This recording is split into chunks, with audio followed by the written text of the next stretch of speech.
Hello guys, welcome back to your own channel School of Backbenchers Education Beyond the Front Row. I hope you all are doing great, and well, in this video we are going to learn a new chapter of class 12 business studies, that is directing, and this is the very first part of this chapter. Before we continue, requesting you again guys, if you haven't subscribed this channel yet, please do it now. Let's get started. So guys, हमारा first जो topic है वो है concept of directing. जैसे कि आपका chapter का नाम है डायरेक्टिंग, पहले कॉन्सेप्ट ही पढ़ते हैं। होता क्या है डायरेक्टिंग? डायरेक्टिंग एक मैनेजमेंट का फंक्शन है। हम पढ़ चुके हैं डायरेक्टिंग के, हमने 5 फंक्शन पढ़े थे। आपका planning, organising, staffing, directing and controlling, हम 3 फंक्शन कर चुके हैं। प्लानिंग, स्टाफिंग और ऑर्गेनाइजिंग। हमारा जो 4th फंक्शन है वो है हमारा डायरेक्टिंग।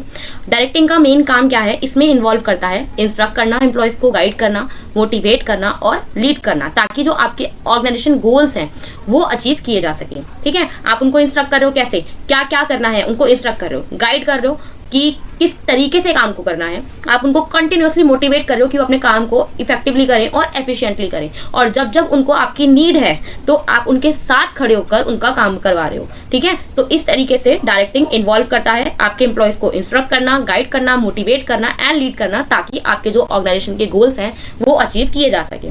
और डायरेक्टिंग क्या करता है आपके ऑर्गेनाइजेशन में? आपके ऑर्गेनाइजेशन में एक्चुअली लाइफ ला रहा है। आपने प्लान किया था, अभी तक वो एग्जीक्यूट होना शुरू नहीं हुआ है। स्टार्टिंग में आपने ऑर्गेनाइज किया, ऑर्गेनाइजिंग की, देन आपने स्टाफिंग की, अभी तक आपका मेन प्लान एग्जीक्यूट होना शुरू नहीं हुआ था। लेकिन डायरेक्टिंग के अकॉर्डिंग आपके प्लान को एक्चुअली लाइफ में लाना, एक्शन में लाना ही डायरेक्टिंग होता है। ठीक है, तो it brings life to organisation by making sure works get done. क्या क्या इंक्लूड कर रहा है?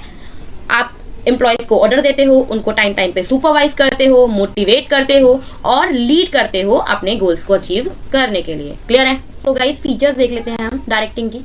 सबसे पहले स्टार्ट्स एक्शन। हमने अभी भी यही पढ़ा कि एक्चुअली प्लान को एक्शन में लेकर आना ही डायरेक्टिंग है। तो it begins the actual work process. ठीक है, happens at all levels. Her level पे मैनेजर्स जो हैं डायरेक्टिंग परफॉर्म करते हैं, बी इट आपका टॉप लेवल, मिडिल लेवल और लोअर लेवल।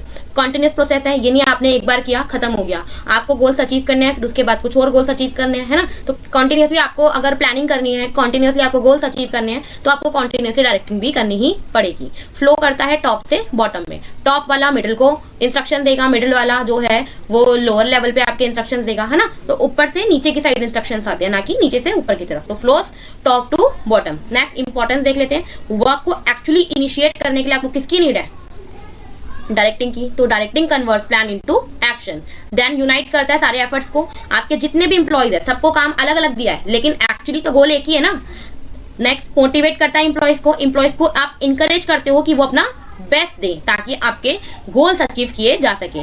स्टेबिलिटी ब्रिंग करता है, आपके पर्सनल और ऑर्गेनाइजेशन गोल्स के बीच में बैलेंस क्रिएट करता है। आप अब जो एम्प्लॉयज हैं उनको कैसे मोटिवेट करोगे? उनके पर्सनल गोल्स सिखाकर। पर आपका गोल क्या है कि वो अपने पर्सनल गोल्स को अचीव करते करते एक यूनाइट एफर्ट लगे और आपके जो ऑर्गेनाइजेशनल टोटल गोल्स हैं वो आपके अचीव हो जाएं। Then manages changes. आपके एम्प्लॉयज को हेल्प करता है डायरेक्टिंग कि वो न्यू जो चीजें हैं, चेंजेस हैं, वो एक्सेप्ट कर सके, अडॉप्ट कर सके और उसके अकॉर्डिंग काम कर सके। क्लियर है? So guys, next topic is elements of directing. Directing के 4 एलिमेंट्स हैं, और जब तक ये चारों एलिमेंट्स को ठीक से परफॉर्म नहीं किया जाएगा तब तक हमारी डायरेक्टिंग जो है ठीक से परफॉर्म नहीं करेगी। देन तो कौन कौन से एलिमेंट्स हैं ये? Supervision, motivation, leadership and communication. तो पहले बात करते हैं सुपरविजन की। तो आप अपने एम्प्लॉयज को क्या करते हो? कॉन्टिन्यूसली वॉच करते हो, ताकि ये इंश्योर करने के लिए कि आपका जो काम है वो उस तरीके से हो रहा है जिस तरीके से आपने उसको प्लान किया था। और जब जब उनको कोई प्रॉब्लम आए, इससे पहले कि वो वेस्टेज करे कुछ, आप जाकर उनकी प्रॉब्लम को सॉल्व कर दो, क्योंकि आप उसको कंटिन्यूअसली वॉच कर रहे हो। इससे क्या होगा? आपका जो काम है वो इफेक्टिवली भी होगा आपके एम्प्लॉय का, और कोई वेस्टेज भी नहीं होगी। ठीक है, ये इसमें आपका face to face contact important होता है। सुपरविजन तभी हो सकता है जब एम्प्लॉयर और एम्प्लॉय जो है फेस टू फेस हो। देन मोटिवेशन की बात करें, आप अपने एम्प्लॉयज को इंकरेज करते हो ताकि वो और एनर्जी और एफिशिएंसी के साथ काम कर सके, अपनी नीड्स को फुलफिल करने के लिए और एक्शंस को गाइड करने के लिए।